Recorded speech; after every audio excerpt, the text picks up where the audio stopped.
వాళ్ళు తమలపాకు పూలు పత్రి కావాలని చెప్పాడు. సంతోషించాడు.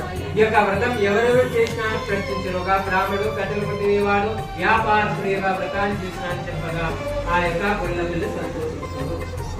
మారే చెట్టు కింద ముగ్గురు వేసుకొని గుంపుగా కూడి ఆ యొక్క గొల్లపిల్లని వ్రతం చేస్తుండగా రాజు గారు ఇక గొల్లపిల్లని గుంపుగా కూడినారని రాజు గారి దగ్గరికి ఆ యొక్క రాజు గారు ఆ యొక్క గొల్లపిల్లని ఓ గొల్ల పిల్లలారా మీరు ఏం చేస్తున్నారు? రాజుగారు వచ్చినారని గౌరవంతో ఇస్తాను. తీర్థ ప్రసాద రాజుగారు మీరు తక్కువ జాతి వారని తీర్థ ప్రసాదాన్ని అవ్వచ్చు